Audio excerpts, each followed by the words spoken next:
నమస్తే, welcome to KK news. నేను శ్రీదేవి. జాతీయ రహదారుల తరహాలో రాష్ట్ర రహదారులను పీపీపీ విధానంలో నిర్మించి టోల్ టాక్స్ వసూలు చేయాలని ఏపీ సీఎం చంద్రబాబు యోచిస్తున్నారు. జాతీయ రహదారులపై వసూలు చేసినట్లుగా ఇక రాష్ట్ర రహదారులపై కూడా టోల్ గేట్లు దర్శనమిస్తాయన్నమాట.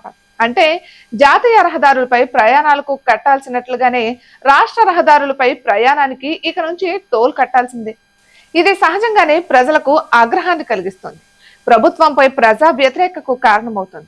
నిరసనలు, ఆందోళనలు మొదలవుతాయి. అయితే రాష్ట్రంలో రహదారుల మరమ్మత్తు, కొత్త రోడ్ల నిర్మాణం చేపట్టాలంటే ప్రభుత్వానికి సొమ్ములు ఎక్కడి నుండి వస్తాయన్న విషయాన్ని జనం పట్టించుకోవాల్సిన అవసరం కూడా లేదు.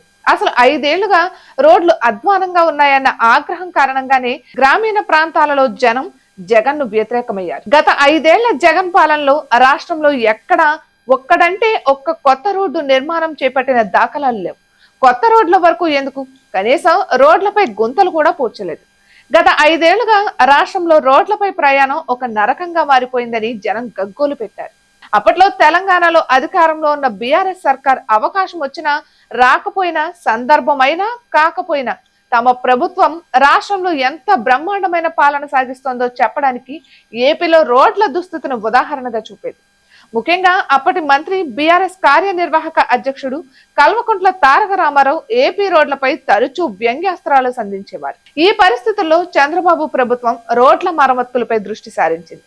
రాష్ట్రంలో కొత్త రహదారుల నిర్మాణం సంగతి పక్కన పెడితే కేవలం రోడ్లపై గుంతలు పూడ్చి మరమ్మతులు చేయడానికే 800 కోట్ల రూపాయలకు పైగా వ్యయం అవుతుందని ఒక అంచనా.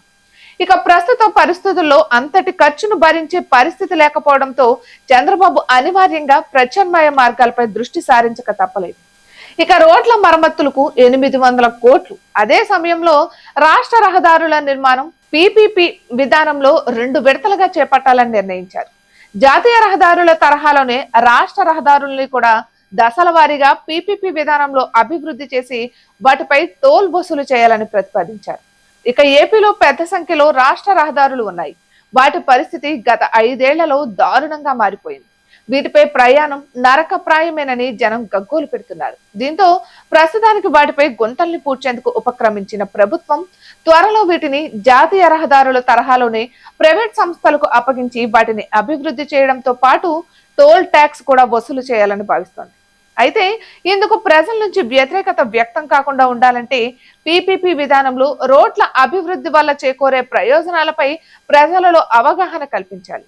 అదే సమయంలో ఇప్పుడున్న పరిస్థితుల్లో రోడ్లు ఉంటే రాష్ట్ర ప్రగతికి అవకాశం లేకపోవడంతో పాటు జనం ఆర్థికంగా కూడా ఎంత నష్టపోతారో వివరించాల్సి ఉంటుంది. ప్రజలకు పీపీపీ విధానంలో రోడ్ల అభివృద్ధి వల్ల వనగూరే ప్రయోజనాల పట్ల అవగాహన కల్పించి ప్రజల నుంచి వ్యతిరేకత రాకుండా అవసరమైన చర్యలు తీసుకోవాల్సి ఉంది. జిల్లా యూనిట్ గా తీసుకుని టోల్ వసూలు చేయడానికి నిర్ణయిస్తే ప్రజల నుంచి పెద్ద వ్యతిరేకత వచ్చే అవకాశం ఉండదు.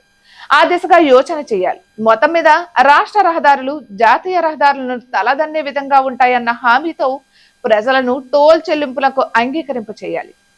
ఇటువంటి మరెన్నో వీడియోస్ కోసం కేకే న్యూస్ తెలుగు ఛానల్ ని సబ్స్క్రైబ్ చేసుకోండి.